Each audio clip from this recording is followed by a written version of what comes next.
A seguir, O Varejista. Oferecimento 3 cliques. Encurtando distâncias e aproximando você de oportunidades ilimitadas.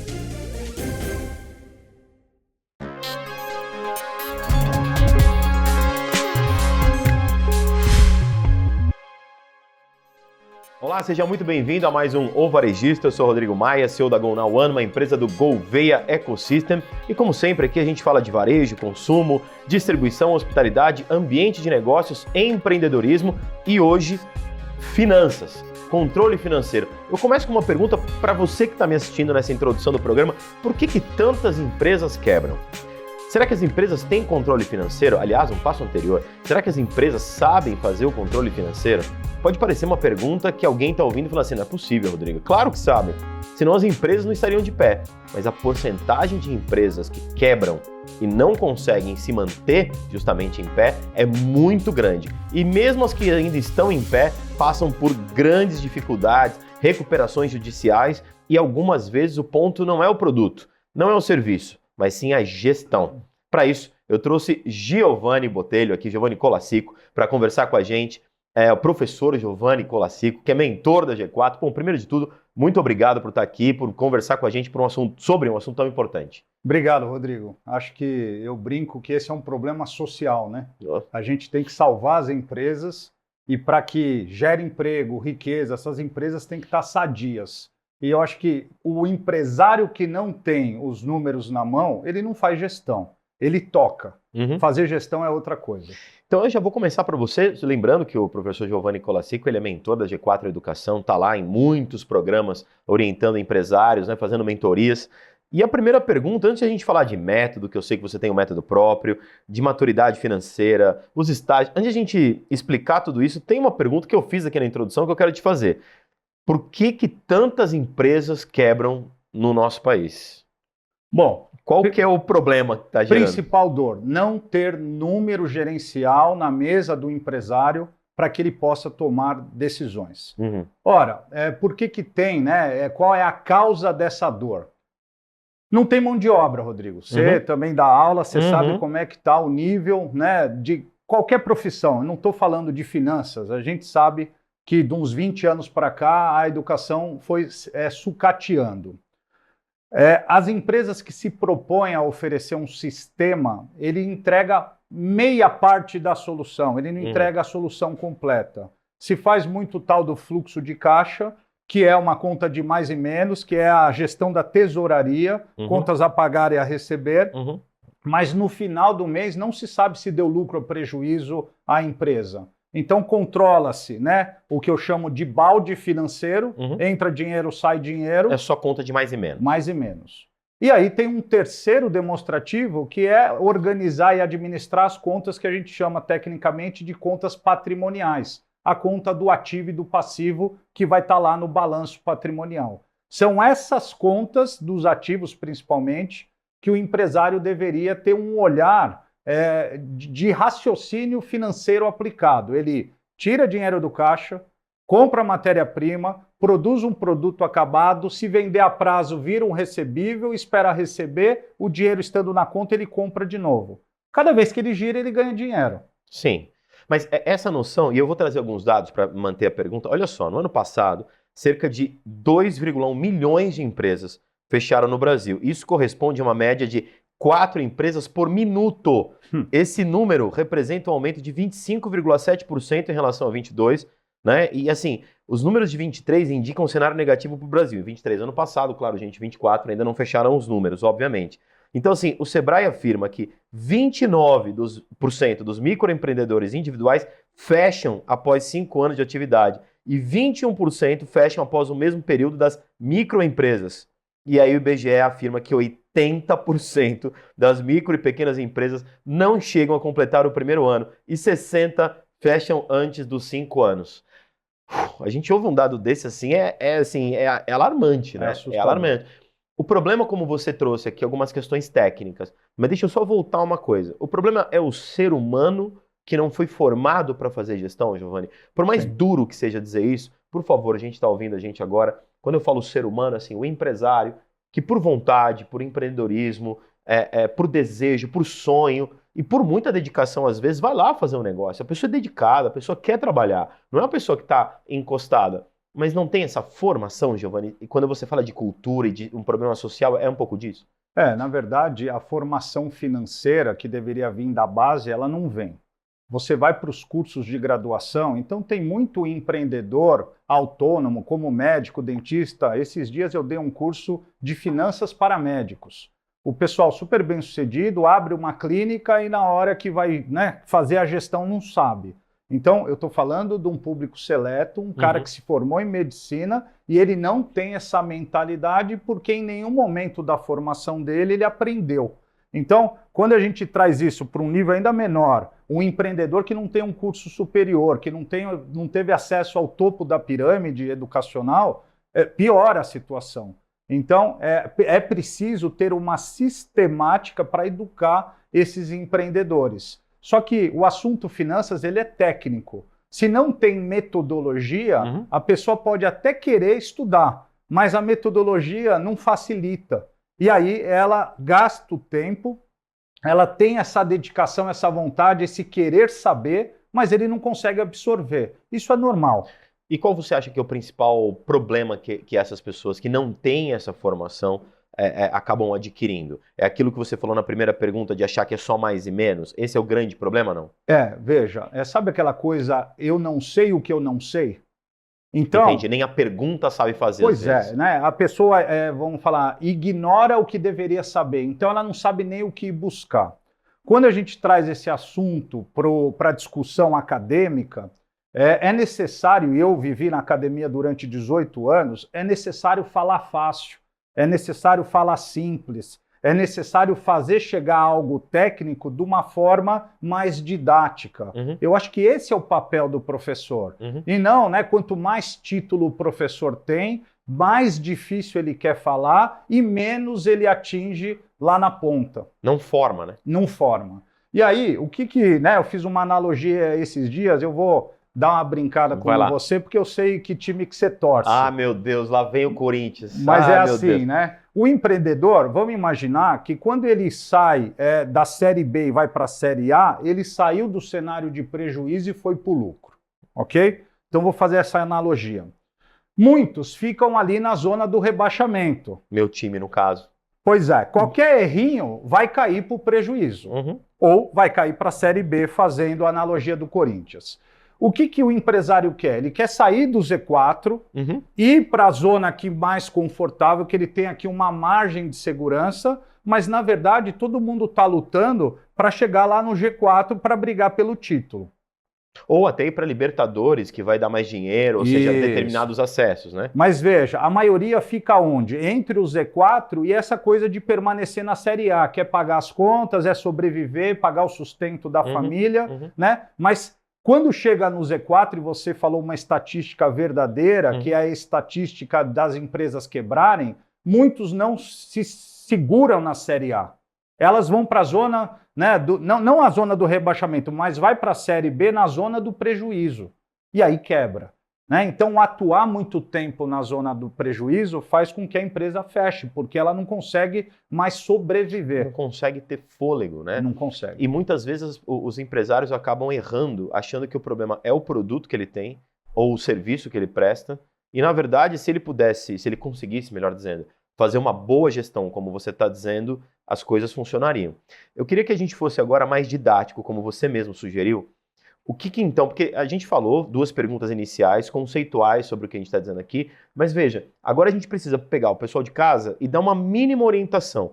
Passo a passo, Giovanni, eu sei que você tem um método, você traz uma régua de maturidade com 5 estágios, a gente conversou sobre isso, sei que você tem a questão do método RFA, como eu falei, mas vamos ser bem didáticos, assim, qual o começo? Então, passo 0, passo 1, explica mais ou menos para quem está em casa conseguir anotar, quem conseguir entender. Vamos lá. Veja, passo 0, né?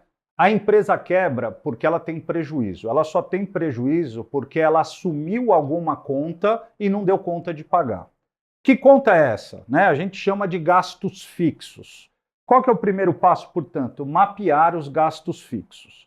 A gente tem uma ferramenta que mapeia, ajuda o empresário a mapear o seu gasto fixo.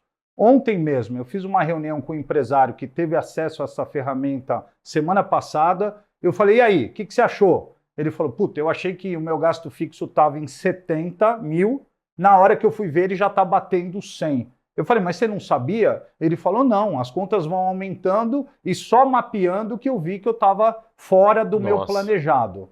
Né? Então, você vê que fazer um simples exercício já seria um grande passo para começar a trazer a rédea para a mão do empresário. Que é aquilo que você falou, só complementando, que assim, nem a informação do que ele precisa saber, ele sabe, vamos chamar assim. Pois é.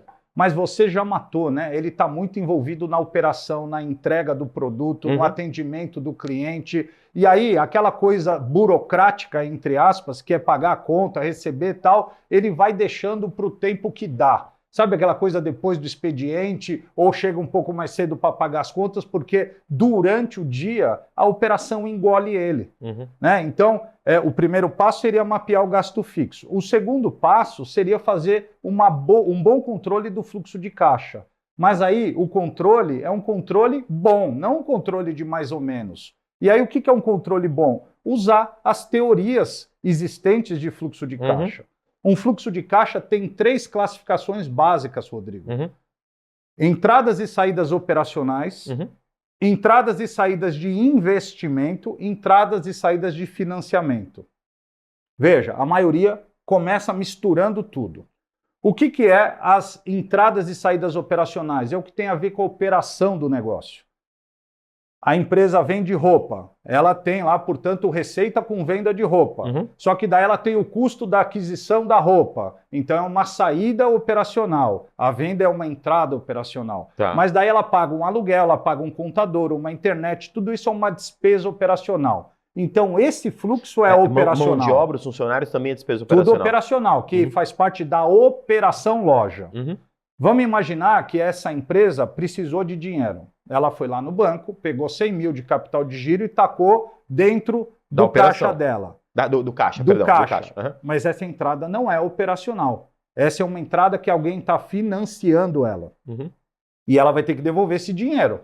E aí vai ter uma saída que também não é operacional. É uma saída de quem te financiou.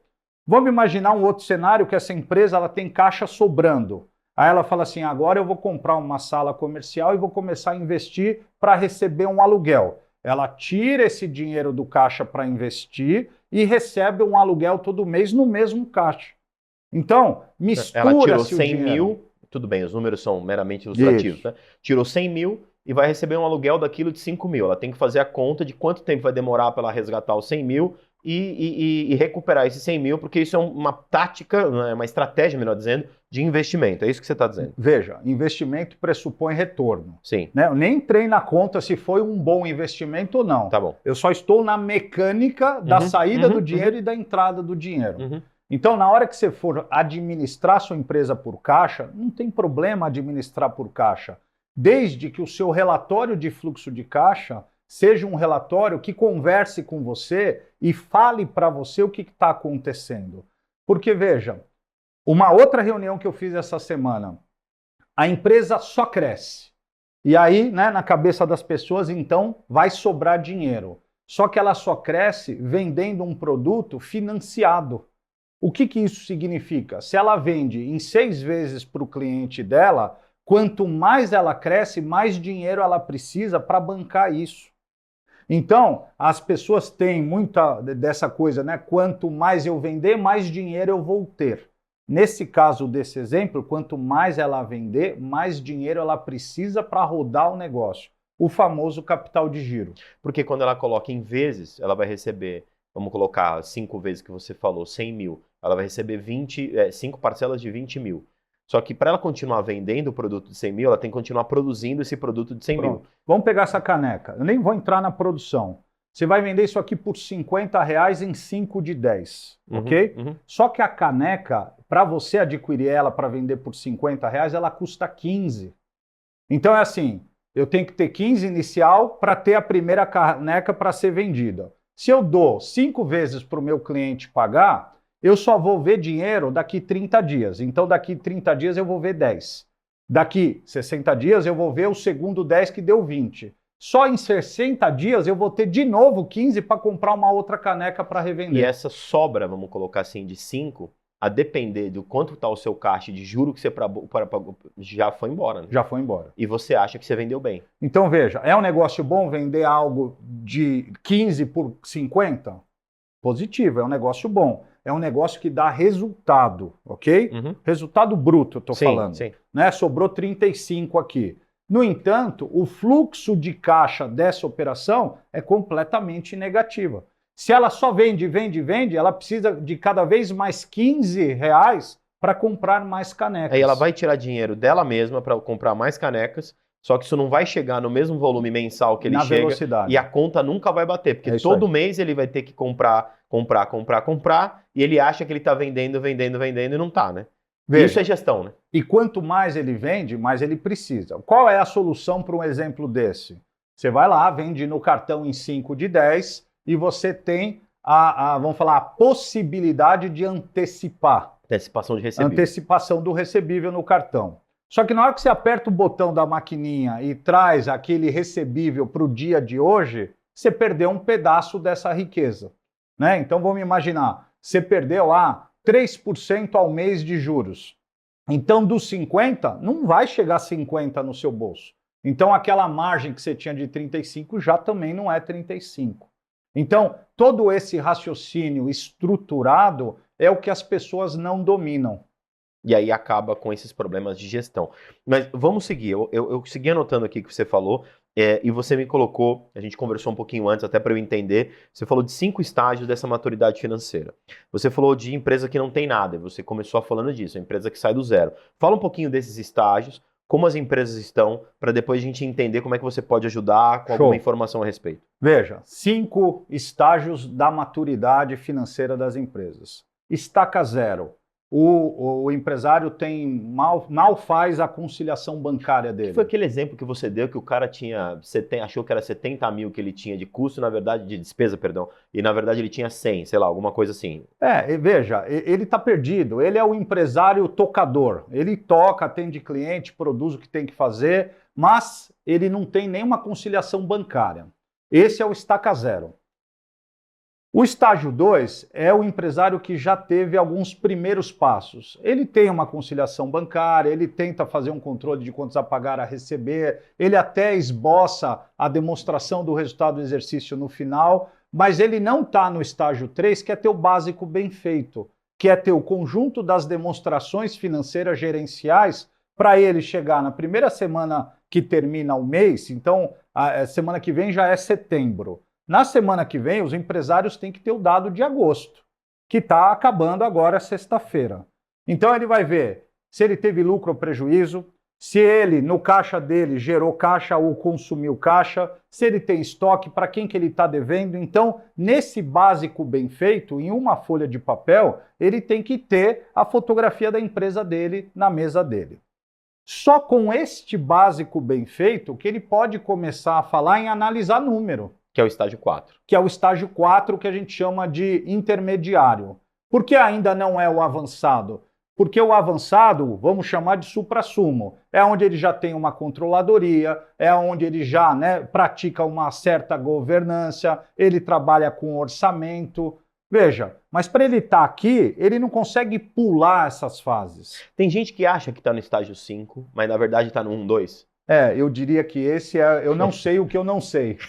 Né? Então, a maioria que deveria estar, pelo menos, no básico bem feito, nem sabe que existe isso, por que existe e como faz a conexão dessas informações estruturadas. Eu já conversei com um empresário que tem controladoria, que tem governança, que tem todos esses itens que você citou, mas que, na verdade, passa por grandes problemas financeiros. É o caso, por exemplo, de gestão financeira, melhor dizendo. É o caso do cara que está no 5, mas na verdade ele está no 1, 2. O que você faz com um cara desse? Veja, não tem como ele estar no 5 se ele não tem o básico bem feito. Esses 3 demonstrativos gerenciais na mão dele. Esse é o básico bem feito. Sabe o arroz e feijão gostoso do dia a dia, que é bem feito e mata a sua fome? Isso aqui já mataria a fome. Só que existe, não sei porquê, de um tempo para cá, uma necessidade de sofisticação, que as pessoas têm que falar difícil, que as pessoas têm que trazer ferramentas mirabolantes.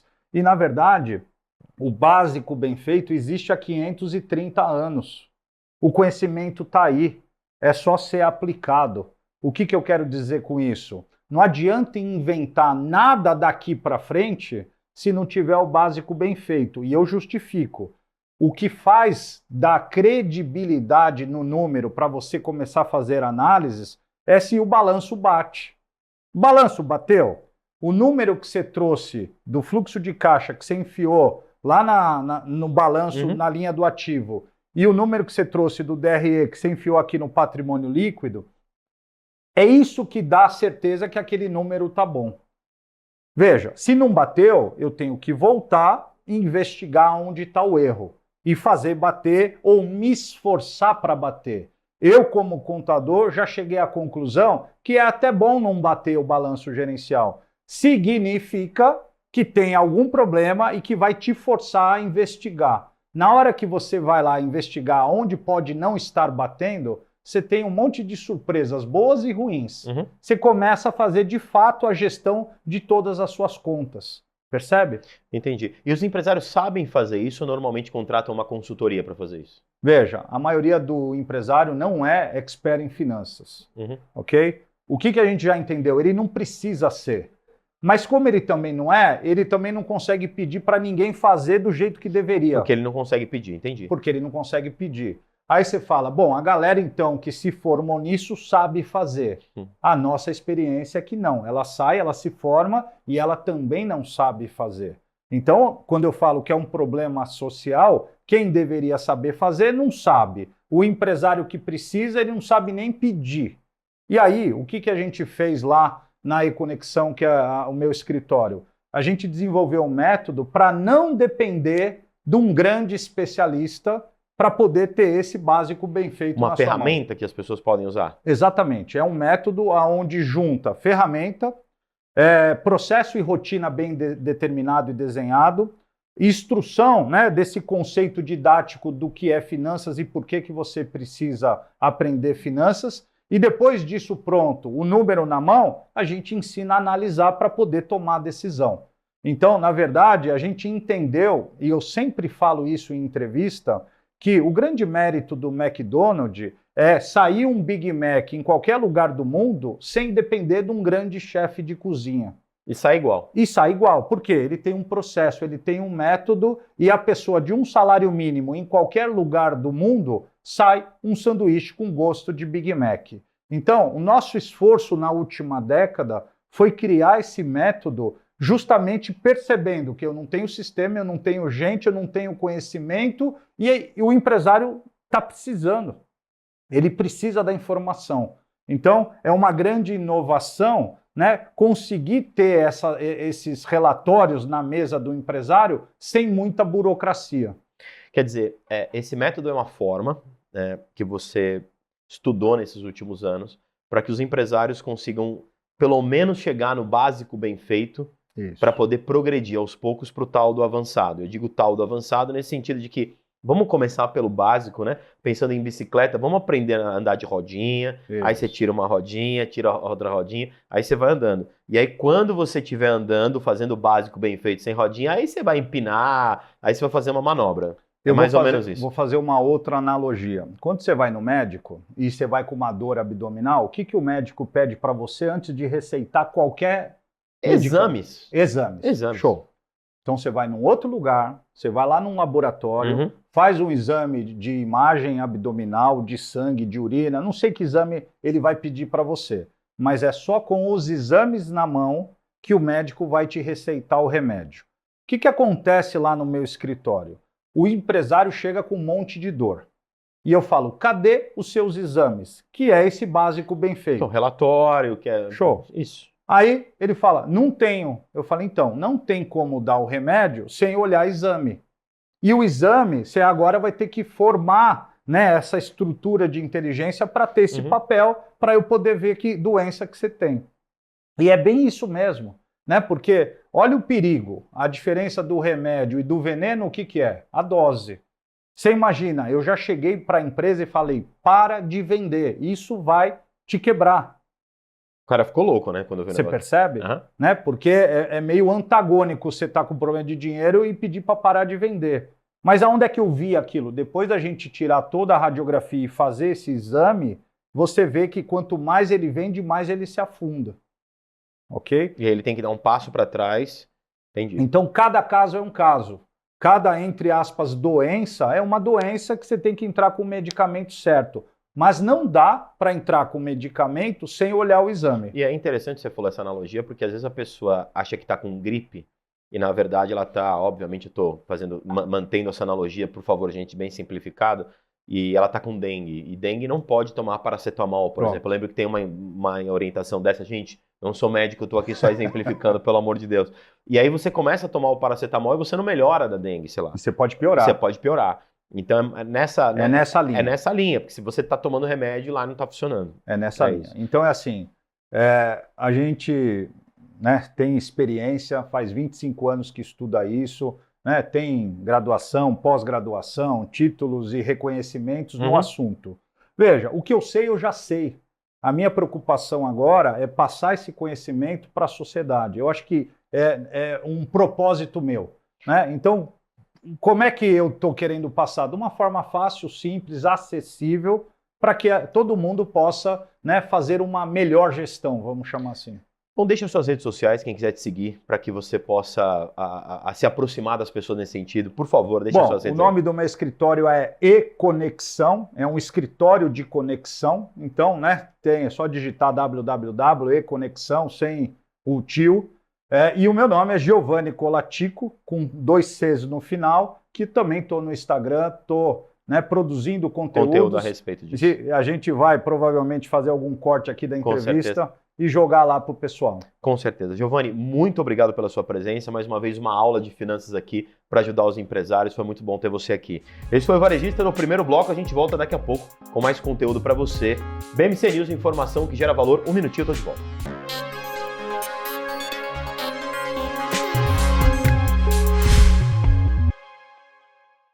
A seguir, o Varejista. Oferecimento 3 cliques. Encurtando distâncias e aproximando você de oportunidades ilimitadas.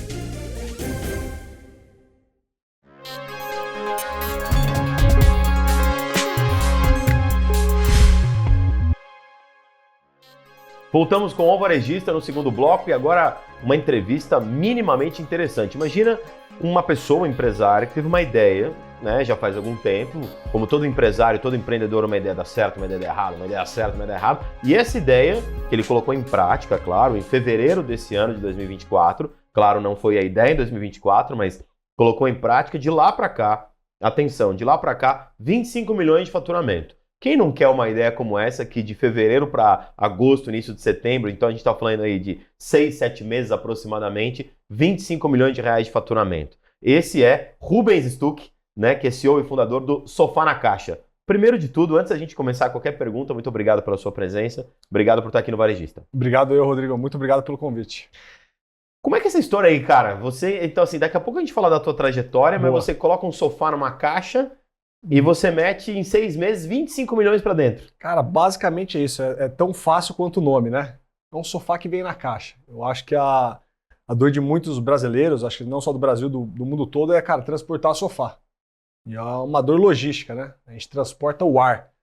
E eu pensei faz uns 2 anos como a gente pode reduzir o custo logístico, o custo de operação e tentar trazer o sofá a ser vendido como um tênis, uma camiseta, um bem de consumo e não ter essa dor logística.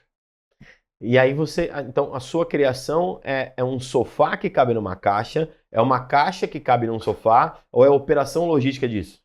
É um mix de tudo. A gente mapeou as 10 maiores objeções do setor de sofá moveleiro e colocou isso dentro de um produto. E esse produto cabe na caixa. Então acho que a maior dor que a gente via no setor moveleiro era, cara, a logística, a fabricação em série de escala de um produto e fez ele reduzir 75% do seu tamanho original, coube numa caixa e vem quebrando alguns dos bons vilões do varejo imobiliário. Mas peraí, vamos lá. Você criou, vamos começar do começo. Você criou um sofá que vai se compartimentando Até caber numa caixa. Exatamente, ele é expansível. Então, a gente fez uma molécula de espuma que ela retrai e depois que ela volta numa densidade que ela aguenta a compressão, passa um trator por cima. Então, você consegue ter o peso leve, então cada sofá ele vai em volta de 8 a 10 quilos. E você... Já depois de montado. Ele não precisa montar, ele expande. Então, você abre o plástico, ele expande e você conecta os módulos um no outro. Não tem montagem, não tem madeira, não tem alumínio, ele é automontável. Automontável. Me explica melhor isso daí. Então, eu recebo em que tamanho vem o sofá nessa Você caixa? recebe uma caixa de 40 por 60. 40 por 60. Ah. Tem esses módulos à parte? Não. Os módulos, então os módulos... Tá tudo nessa caixa? Tá nessa caixa. Entendi. Você abre a caixa, rasga o plástico e ele expande. Você conecta quantos módulos você quiser. Então, se você quiser um sofá de 10 metros, você rasga lá os módulos para 10 metros. Você compra em módulos. Então, cada caixa é um módulo. Um módulo. A gente conseguiu colocar 2 módulos por caixa, mas aí começa a complicar o entendimento. Então, a gente deixou cada caixa um módulo. Então, a pessoa... E esse módulo tem quanto de tamanho? Ele tem 90 por 90. 90 por 90. Então, o que cabe na caixa é um 90 por 90. 90 por 90 por 80 de altura. Se você quiser 2, 3 metros, você vai comprar 3 caixas. 3 caixas. Se quiser 7 metros, 7 caixas. A gente lançou o sofá-cama recentemente, faz um mês. E aí, sofá-cama de 2 metros, 2 metros e 10, vira um sofá-cama, ele cabe numa caixa única. Então, esse de 2,10 é numa caixa única. Uma caixa única. Tentando facilitar o usuário a passar pelo elevador, passar pela porta, receber em casa. Tem gente que não tem elevador, passar pela escada, cabe no porta-mala do carro. Você consegue fazer uma compra e levar no porta-mala. Essa utilidade e a praticidade do dia a dia. E as pessoas ainda desconfiam da qualidade? Porque quando você fala isso, não tem saída, né? A pessoa fala, aquele meu sofá tradicional de, não lembro, quantos quilos pesa mais ou menos? Claro, são muitas variáveis. Sim. Mas o que? Mais de 40 quilos? Mais de 40 quilos, 60 quilos. 60 quilos. Então, eu tinha aquele sofá de 50, vamos colocar a média. Boa. 50 quilos que eu levava, ele vinha, era um trampo para colocar para dentro. Tinha às vezes que tinha que fazer por fora, na sacada, para poder entrar. Aquele sofazão chegava lá, me sentia seguro naquele sofá, Rubens, me sentia seguro lá. E aí você coloca um sofá de espuma e o meu filho vai se jogar, ele é confortável. As pessoas com certeza têm essa desconfiança. Fala um pouco sobre tudo isso. Total. Cara, eu acho que, primeiro de tudo, eu sou engenheiro e acho que a gente explora muito pouco a engenharia de materiais, né? Sofá ele é feito da maneira há 10 mil anos, né? Feito pelos árabes. De 10 mil anos para cá, a gente não otimizou nem um pouco, acho que, a execução do sofá. Então, pensar no modo de consumo que a gente tem hoje, que tudo hoje, o modo de consumo a gente quer para ontem, para já, ter um sofá, e vamos colocar entre aspas aqui um trambolho para você fabricar, enviar e não ter a pronta entrega, é uma dor de cabeça maior do que só a gente olhar como que o sofá deveria ser feito, se é de madeira ou de alumínio. O que a gente pensou foi, se a gente tirar essas estruturas e compactar, a gente resolve inúmeras dores. A qualidade e garantia desse produto, a gente vai aumentar ano após ano para a confiança do consumidor. 2 anos de garantia, 5 anos de garantia, 10 anos de garantia. Tá, mas assim, eu tô até anotando aqui, uma coisa vamos chamar assim, a qualidade. Então Total. Você atesta a qualidade, Total. quanto tempo de 10 garantia? anos. Não, a gente tem 1 ano de garantia, a gente dá de durabilidade de 50 mil sentadas de pata de elefante, que é 1 tonelada por centímetro cúbico. 10 anos. 10 anos. A estrutura molecular de uma espuma, quando ela é quebrada, isso é muito massa, porque... Então explica isso daí, cara. Isso é muito massa, porque quando eu não tinha afinidade nenhuma com engenharia de materiais, eu acabei arrendando uma indústria de química e comecei a desenvolver. Contratei os melhores químicos lá para dentro e a gente foi olhar a molécula da espuma. Como é que a gente consegue fazer sem ter deformação e ter conforto? Cara, é bizarro. O quanto a gente não explora de materiais. O quanto a gente crava. A gente usa sempre os mesmos materiais. Estireno, polietileno, a gente sempre usa madeira, alumínio, zinco. Mas o quanto a gente pode modificar na molécula dos materiais que a gente tem densidades e comportamentos diferentes. Então, como que eu tenho uma unidade que tem expansão, mas ela é firme? A maior objeção que a gente tem é, ele é molenga? Cara, todo mundo que senta fala assim, cara, ele é muito firme, ele é rígido, ele tem uma... Cara, eu não imaginava que ele tinha essa densidade. Se você sentar no encosto, é a primeira surpresa que eu acho que os clientes têm. Então, acho que olhar com materiais, eu não vejo Não só para esse business, mas eu digo para todo o sistema combustível. E o que eu anotei aqui, tá, ele é firme, tem qualidade, mas ele é confortável. Confortável. Porque sofá é uma coisa, total. principalmente na atualidade, perdão, quando a gente fala da nova geração, ou mesmo da gente, independente disso, você vai pro sofazão, querer assistir aquele Netflix lá que todo mundo assiste, né? Querer assistir aquele filme na Amazon Prime, todos os streamings que podem assistir, na BMC também, passar a noite assistindo nossos programas. Mas claro, tô brincando para te dizer assim, se não for confortável também, só for firme, de qualidade, também não sei se serve tanto, né? Total. Eu acho que a grande chave é como construir um material que ele é confortável, rígido, firme e que faça sentido para o consumidor. A gente patenteou globalmente essa tecnologia, não existia isso no mundo. Quando eu desenvolvi, eu não tinha a mínima noção que não tinha isso no mundo. Fizemos uma patente da Growtech, a tecnologia realmente de conforto. Então isso não é uma solução que eu imagino que vai ficar só para o sofá, eu imagino que vai ficar para a indústria moveleira. Essa matéria-prima base, né? Que é a espuma. Então, em relação ao conforto, a gente consegue criar inúmeros designs, inúmeros ângulos, inúmeros desenhos com essa tecnologia. É 1%, cara, o que a gente vê é 0,5%, acho, do que é possível criar. Eu ia te dizer, você falou do sofá na caixa, você já pôs outras coisas na caixa e falou do sofá-cama também. São só esses, quando eu digo só no sentido quantitativo, tá? São só esses 2 produtos que você tem na caixa hoje? Não, a gente tem a poltrona na caixa também. Imagina uma caixa menor. É uma caixa menor, só que ela é uma poltrona reclinável. Ela tem a espuma Growtech, mas ela tem outros elementos que fazem ela reclinar. Nesse próximo ano a gente vai lançar, nesses próximos 12 meses a gente vai lançar por volta de 20 SKUs. A gente já tem mais de 80 fabricados, modulados, de inúmeros designs. O que fascina a gente é a possibilidade de expansão de inúmeros modelos e a replicabilidade em série, que esse é o grande fator. Enquanto uma indústria tradicional hoje, uma fábrica precisa de um funcionário para fazer um sofá, a nossa fábrica de um funcionário faz 28 sofás. Então a gente tem uma linha de produção com o sistema produtivo de menos matéria-prima base, menos insumos, a gente consegue ter uma escala muito maior e qualidade muito maior. Muito mais rigoroso do que eu acho que uma indústria de sofá hoje, ela é muito mais arcaico, né, o sistema, é muito mais artesanal. Mas a tua empresa ela é uma indústria, ela é B2B, ela não é B2C. Ela é B2C.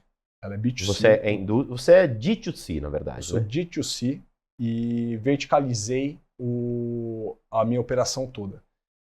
Acho que esse é um ponto que eu vejo do varejo, que eu estou lançando, inclusive um livro agora em dezembro, que é Na Contramão do Varejo, que é com uma marca, o posicionamento de uma marca com invenção, uma love brand, ela pode se verticalizar e não atender só para ela, mas criar de fato uma nova tendência de consumo, que eu vejo que é o nosso caso.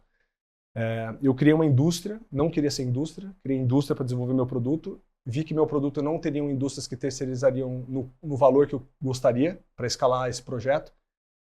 Vi que o projeto não ia ser só nacional, vi que o projeto é Latam, a gente está abrindo agora também em outros países, e verticalizei. Então acho que a tese da vertical, ela é muito boa, ela é ótima para você errar em vários pontos, mas ela é muito boa para você ter a visão do todo.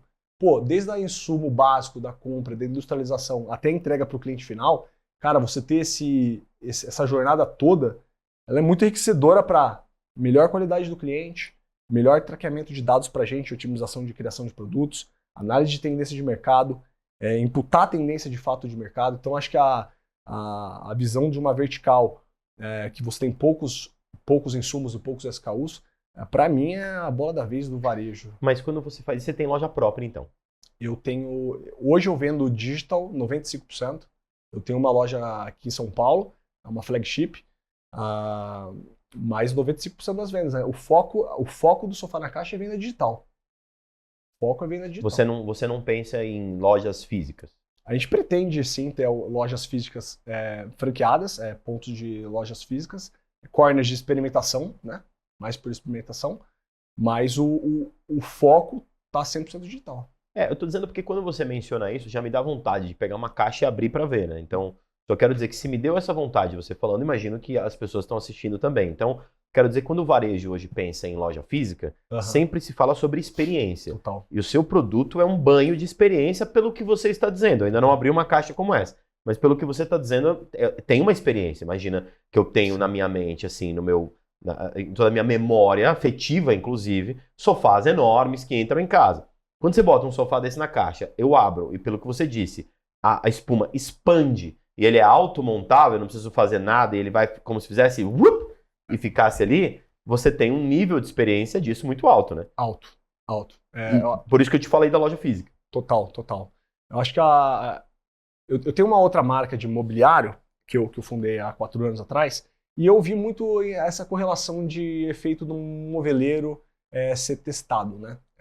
Eu não tinha expertise no setor moveleiro, eu criei há 4 anos atrás, antes da pandemia, e vi muito o comportamento do usuário em relação a testar. Óbvio, a gente tem usuários que necessitam do teste para fazer a compra, mas a gente vem vendo 13% anual das pessoas não testarem do setor e comprar sem o teste. Então, estratégias como 30 dias para você testar grátis, 10 dias para você poder testar. Então, acho que são inúmeras marcas, não só a nossa que utiliza disso, que vem vencendo a barreira de ter a loja física.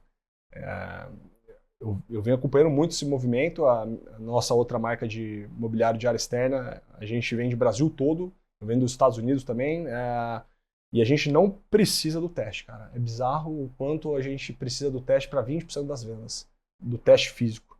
Eu concordo que para um comportamento de consumo nosso, eu ia falar isso, porque esse comportamento de consumo ele é cultural, né? Cultural. Você tem um americano com muito mais, vamos chamar assim, cultura de compra digital do que um brasileiro de cultura de compra digital. Total. Óbvio, se a gente pensar em país, se a gente pensar em determinados estados, cidades, regiões, há variáveis. Total. Mas pensando em país, Total. a cultura de compra digital não é tão profunda como, por exemplo, nos Estados Unidos. E aqui não é aquela coisa, olha, Estados Unidos é melhor, Brasil é pior. Estou falando de cultura para fazer uma coisa ou cultura para não fazer uma coisa. Total. Como é que você pensa essa expansão nacional nesse sentido? Porque é um produto que só de você falar gerou interesse a mim, gerou interesse a quem está assistindo. Eu imagino quando você expandir a comunicação disso mais do que você está fazendo, né? Boa. Eu acho que o comportamento de consumo da gente, ele vem se adaptando ano após ano. E eu prefiro focar no lado de para onde vai do que eu tentar abraçar o mercado inteiro. Ano após ano a gente tem o consumo do moveleiro no digital acontecendo. Então é mais fácil a gente abraçar essa fatia de mercado e muito bem posicionada do que tentar abraçar o mercado físico ao todo. Então hoje a nossa estratégia é como a gente vai se posicionar cada vez mais e melhor e introduzir conteúdos de qualidade do que só abrir ponto físico de experimentação adoidado. Muito mais em informar, criar esse conteúdo de início, de insight, de inspiração, do que focar de fato nos pontos físicos. O padrão comportamental global acontece isso não é nacional. Vai migrar. Acho que o case dos Estados Unidos não tem como a gente comparar, mas já tem outros países que esse percentual aumenta mais que o Brasil. Croácia, África do Sul, Áustria. No setor moveleiro, o consumo ele cresce quase 20% já do digital versus o físico. Então, na nossa estratégia faz mais sentido focar no digital e não tentar se aventurar tanto no físico. Antes da gente falar de futuro, né, que eu acho que é uma pergunta que eu quero fazer, quero voltar um pouquinho e falar da sua trajetória. Você tem quantos anos? Tenho 29. 29. Como é que você chegou até a fundação da Sofá na Caixa? É um produto que você colocou o carro-chefe agora há 6, 7 meses. Boa. O que você passou antes pelo varejo? O que você viu antes? Fala um pouquinho da tua trajetória como empreendedor. Cara, com 19 anos, eu trabalhava numa consultora alto padrão. Com 20, abri a minha consultora. Achei que podia ser empresário. Fui bem. Dos 20 aos 23, fiz uma construtora legal. Construía casas só de imóveis de luxo. Nesse trekking, acabei conhecendo alguns arquitetos bem renomados que me inspiraram a criar uma marca de imóveis de alto padrão de moveleiro. 100% focado em área externa e esse lifestyle. A gente criou a EcoFlame Garden. Cara, foi um sucesso de vendas antes de pandemia. Todas as lojas fechadas. A gente nasce ali pré-pandemia. A gente expande a marca para Estados Unidos, expande para a Europa. É uma marca focada em a vibe do lifestyle de área externa. Eu acho que ali eu pego o know-how de fato de uma marca, uma D2C e o mercado moveleiro. A gente abre lojas do Brasil, abre pontos de revenda, a gente se especializa em criação de conteúdo focado não no produto, mas em si, no conceito de viver ao ar livre, o foco de uma marca, de uma love brand, o efeito que isso a gente consegue gerar, o valor intangível de um mercado que eu acho que o moveleiro ele trabalha como commodity, né? Muito pouco como cosmético e moda trabalham. E de lá para cá eu ganhei alguns prêmios de inovação, prêmios de arquitetura, Forbes Under 30 na categoria.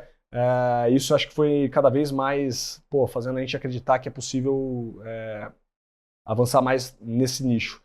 Há 2 anos atrás eu vejo de fato uma demanda gigantesca pelo sofá, muito maior que o setor de colchão e uma baixíssima conversão digital. Então eu vejo uma demanda, cara, que as pessoas procuram um item e consomem qualquer outro mais próximo da casa dela. Cara, eu vejo, isso é traço de commodity, né? Então sofá médio padrão para baixo é commodity. As varejistas hoje têm a posse do sofá. Você não tem marcas de sofá. Eu convido todos vocês a me falar quais marcas de sofá vocês conhecem, tirando as marcas de alto padrão. Então, eu vi que esse setor está todo descentralizado, sem marca, sem posicionamento e refém de algumas big players de varejo. Cara, quando eu vejo esse número e vejo que a gente não compra por modelos, a gente encontra um gap aqui no Brasil. E aí, de fato, a gente começa a trabalhar em qual tipo de modelo e qual tipo de sofá a gente ia resolver. Então, acho que antes da solução de vir na caixa, primeiro a gente meio que focou na demanda, de fato, do produto.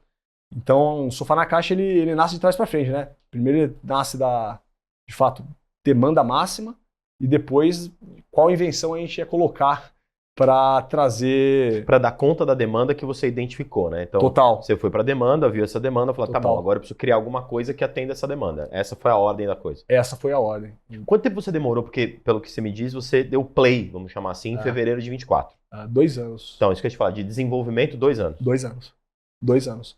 Para você maluco. que acha que empreender um produto, né, de empreender e criar um produto que realmente tenha uma rentabilidade como essa, é uma coisa que você vai ter uma ideia em 5 minutos e você vai dar um play e vai ficar milionário da noite pro dia. Conta um pouco desses 2 anos aí, porque eu adorei você falar isso, porque as pessoas acham que é mágica, né? O pessoal acha que é mágica e... eu acho que esses 2 anos, minha esposa ficou grávida, eu tive meu primeiro filho e eu brinco muito porque a gente fica muito ansioso, né, com o projeto. Empreendedor, empresário, tem uma ideia, quer tirar do papel, a gente vive isso dia e noite. Eu estava muito ansioso em tirar, em validar. E eu tentei de todas as formas fazer com que esse produto que não existia, alguém próximo fizesse ou terceirizasse. Eu consegui falhar em todas as minhas tentativas, em todas, assim, todas possíveis. Você falhou em todas? Em todas, fiz mais de 500 protótipos para conseguir validar. Eu mesmo, empiricamente, cara, nem era especialista de nada, hoje eu considero, porque, depois de tanto teste, acho que a gente acaba sendo. Então eu testei várias vezes com vários fornecedores, cara, os maiores fornecedores, batia na porta, não tem mistério, é cara de pau, vontade de fazer e falar, cara, quero fazer isso. Não consegui fazer com os fornecedores, tive que arrendar uma fábrica de espuma, que eu jamais acharia que eu ia ter na minha vida, contratar químicos e sentar lenha, cara. E sair de lá depois de 4 meses até sair. Pronto. Saiu, né? E saiu. E você começou, ficou pronto isso em 24 agora, no início de 24. Ficou antes, ficou 2023, de janeiro já estava pronto. Mas aí 23 não teve uma venda como você queria, porque você estava maturando. A gente não lançou para o mercado, a gente pensou, como eu já tinha outra marca digital, eu já estava analisando como que ia ser feito esse lançamento, como a gente ia fazer a estratégia do produto e da marca, como que isso ia segurar as patentes, segurar o registro de marca, segurar essas informações e consolidar tudo isso dentro de uma love brand. Então, ele vem na caixa porque inúmeras soluções logísticas e completamente de fabricação. Não é porque ele é viral de ser viral, de ser marketing, mas os efeitos e gatilhos da viralização orgânica, a gente sabe utilizar isso muito bem. Então, como a gente aproveita do efeito TikTok, Creators, o GC disso, o mercado de Creators, para um produto que ele é sexy e ele é atrativo. Então, acho que toda essa roda de uma love brand, ela não roda só para uma marca legal, mas para que ela seja indicação de indicação de indicação. Então, como a gente trabalhar esse funil digital, que é o foco nosso digital, esse foi o ano de estudar como ia ser lançado. Então a ansiedade nossa de lançar um produto, cara, é a dose ali, né? Tipo, qual que é a hora certa? Eu acho que não tem hora certa, acho que nunca tem hora certa, mas acho que a visão que a gente vem aplicando sobre o projeto é muito mais digital e muito mais conscientizando o movimento de compra do cara antes dele ter a dor de comprar um sofá. Então, como que a gente trabalha, igual o Modo Cosmético faz muito bem, entre collabs de marcas, entre campanhas de criação antes do cara querer tomar essa decisão. Eu acho que é aí que a gente tenta olhar. Não na hora do consumo, mas antes. E o que você está enxergando agora para os próximos meses? Então você teve de fevereiro a setembro, estamos já praticamente em setembro, né? De fevereiro a setembro você tem aí 6, 7 meses. O que você está enxergando para o final desse ano, que deve ter uma sazonalidade interessante aí para você? O que você está enxergando para os próximos anos? Se você falou de muitos SKUs, o que você está planejando para os próximos meses e anos? Não dá para falar para ele de uma década, né? Porque o rapaz em 10 meses já transforma a coisa aí de uma maneira muito grande. Claro, eu tô brincando assim, qual o seu planejamento para esse ano e para os próximos anos? Total, esse ano Brasil, foco 100%, Black Friday, cara, eu acho que é o ápice aqui, a gente vai ver outubro, novembro, dezembro, dentro do Moveleiro, a gente está acostumado a fazer, às vezes, 1 ano em 3 meses, né, o faturamento de 1 ano em 3, isso é bem comum, então a nossa estruturação aqui é para fazer o dobro do que a gente fez nesse final de ano só Brasil. A gente já acabou de fechar duas frentes novas, Portugal e Estados Unidos, que vão rodar em outubro, ambas, tanto Portugal quanto mercado americano. E para ano que vem, a expansão vem mais forte. A gente contratou, todo o nosso time hoje não está focado no Brasil, está focado Latam e Europa, então a gente já está fazendo essas movimentações para expansão 100% do projeto global. Então o Brasil é um país de otimização que a gente vai focar, é case, mas a ideia da escala não é focar em um único país, e sim fazer o que a gente fez em 6 meses em 6 países no próximo ano. Essa é a ideia. Alguns países já definidos, não? Já tem definidos. Quais são? Pode falar? Acho que 3 a gente consegue falar. Portugal, França, Estados Unidos e México são os que a gente já tem mapeado. Já tem Portugal, França, Estados Unidos e México. Algum motivo especial só para quem está ouvindo a gente, esses 4 países? Tem alguns motivos estratégicos, acho que não vale abrir aqui, mas... mais no sentido... de consumo. Isso, exato. Familiarizados com o padrão parecido que a gente vai executar. Então acho que existiram alguns cases globais que fizeram isso. A gente salta de uma empresa de imobiliário para uma empresa de global tecnologia, que de fato acho que é o que a gente é, com a fábrica nacional. Fabricação. Onde que é a fábrica? Nacional. Hoje fica em Capivari, Salto, Campinas e Arthur Nogueira. Então a gente está distribuído em 4 polos. Então tem o polo têxtil, tem o polo de espumação e o polo de montagem. A gente dividiu essas etapas. Hoje trabalha mais ou menos com uma montadora de carro. Porque você tem as partes que vai... Entendi. Bom, e quem quiser achar o Sofá na Caixa, deixa as redes, deixa o site aí, antes da gente encerrar. O site sofanacaixa.com.br e o @sofanacaixa.br. Isso lá no Instagram. No Instagram. Muito bom. Cara, muito obrigado, Rubens, pela sua presença. Obrigado por conversar com a gente, algo tão inovador. E acho que a gente tem que fazer o seguinte, eu vou te fazer um desafio. Boa. Vamos fazer uma próxima entrevista diferente. Você vai ter que trazer aqui a poltrona. Você falou que tem poltrona na caixa, tem poltrona. Rafa, não sei se você autoriza, Rafa. E a gente vai fazer ao vivo isso aqui. Top. Você traz as caixas e a gente vai substituir essas poltronas aqui da entrevista pela sua poltrona e a gente vai testar isso funcionando. Fechado, você topa, não? Topado. Então eu quero só, Rafa, você que se vire, Rafa, aí pra fazer isso aqui funcionar na hora da gravação, tá bom? Fechado. Fechado, Rubens. Obrigado pela presença. Obrigado pelo convite. Esse foi o Varejista, eu sou o Rodrigo Maia, sou da Go Now One, uma empresa do Gouveia Ecosystem. BMC News, informação que gera valor. Até a próxima, abraço.